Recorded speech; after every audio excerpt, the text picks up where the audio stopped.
Hi everybody, Fresh Lotus Design here.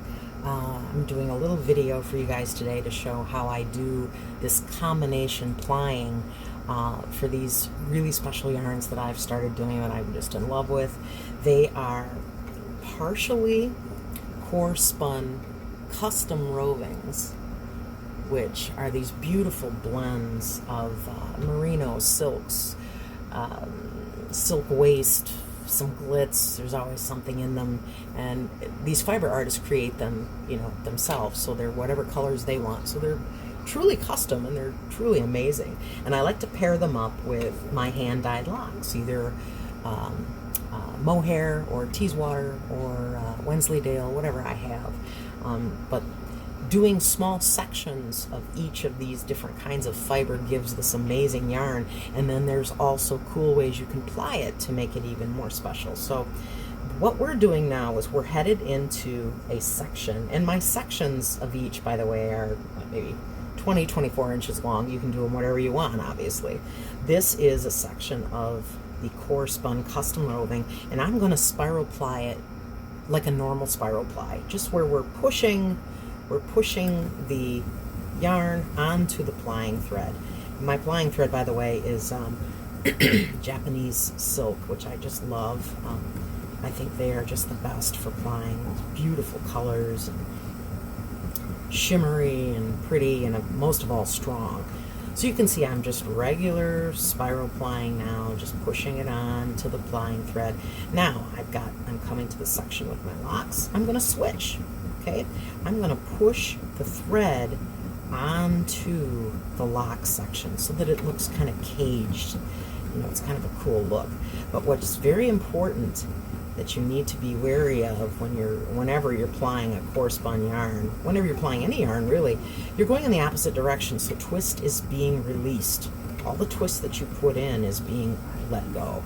So what can happen is your core can start showing, your locks can start looking messy, but what you need to do as you do this technique is release at the bottom, and what that does is it lets in twist from down here, from our original twist that we put in.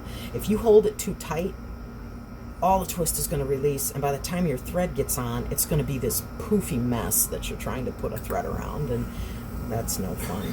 So we want to just be conscious of it. When you start seeing stuff get really loose and open, you want to make sure you release at the bottom. Now we're back to the custom roving part again. So just regular spiral ply. Just hold the ply thread, roll on your yarn, and now we're back to a lock section. Reverse. You're rolling your thread onto your yarn, and you're releasing that twist every so often to make sure that your thread isn't, or that your yarn isn't coming all untwisted. And if you see a place where it's come untwisted more than you're happy with, like you're starting to see core or something, you can just stop and just push it around like this, rearrange it.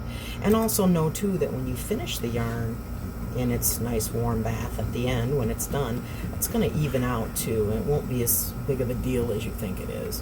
Now we're back to spiral plying. Oh, looks like we're caught in my hole here. There we go. Back to spiral plying. And another thing too, this is another situation where when you're spinning the original Corespun yarn, you kind of have to decide if you're going to ply it or not. Okay, we always have to kind of think ahead, but sometimes you get a yarn and you're like, I love this the way it is, I'm not going to ply it. Well, if you're going to do this, you need to add extra twist. You really do, and you need to make sure that when you're putting on your locks and your custom roving, that if you're doing it all wispy like, that's fine, but make sure you build up those layers so that when it starts to untwist, which it will a little bit, it's just the nature of plying, that you have enough fiber on there that you're not going to lose your whole yarn. So it's always something that's hard to remember when you've got a nice handful of fiber and it's rolling on the core so nice, and you don't think that, well, gee, maybe it's too thin or too fine, and when I go back and ply it, it's all going to come apart and not be nice at all. But this way This way you get a nice, keeping track of the twist, making sure you're not losing too much as you're plying. And now we're back to regular spiraling again. Anyway, I hope you found this interesting and useful, maybe a new technique that you haven't tried. Again, I love using other fiber artists' custom rovings. I think they're fantastic, and I love patronizing other fiber artists as well to make beautiful yarns. Thank you very much for watching. I'm going to continue this, finish it up, get it washed and set, and I'll put the finished yarn up for you all to see. Bye.